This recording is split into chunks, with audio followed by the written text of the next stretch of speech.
السلام علیکم ناظرین، آج جو ہم آپ کے لیے ٹاپک لے کے آئے ہیں وہ ہے ایک انتہائی خطرناک وائرس کے حوالے سے۔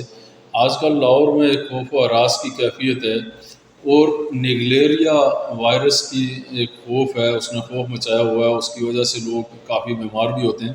تو آج آپ کو بتائیں گے کہ یہ نیگلیریا وائرس کیا چیز ہے، اس سے کیا ہو جاتا ہے، آپ نے کیا کیا احتیاطی تدابیر استعمال کرنی ہیں۔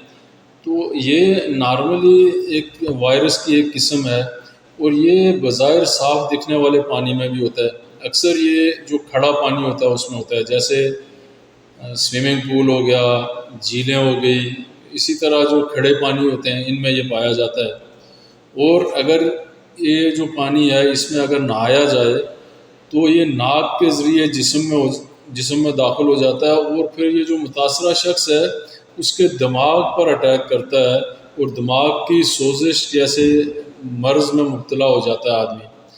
تو آپ سے گزارش یہ ہے کہ جتنا بھی ممکن ہو شہری سوئمنگ پول میں نہانے سے گریز کریں۔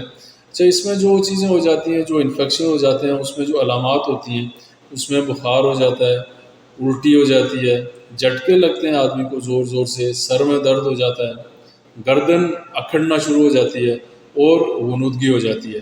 تو ضروری ہے کہ احتیاطی تدابیر استعمال کریں۔ اگر آپ کو زیادہ پرابلم ہے ڈاکٹر سے رجوع کریں، لیکن اپنے بچوں کو منع کریں اور وہ کچھ عرصے کے لیے سوئمنگ پولز میں اور نہروں میں جا کے نہانے سے گریز کریں۔ انشاءاللہ اگلی ویڈیو میں ایک نئے ٹاپک کے ساتھ آپ کی خدمت میں حاضر ہوں گے۔ تب تک اجازت دیں، اللہ حافظ۔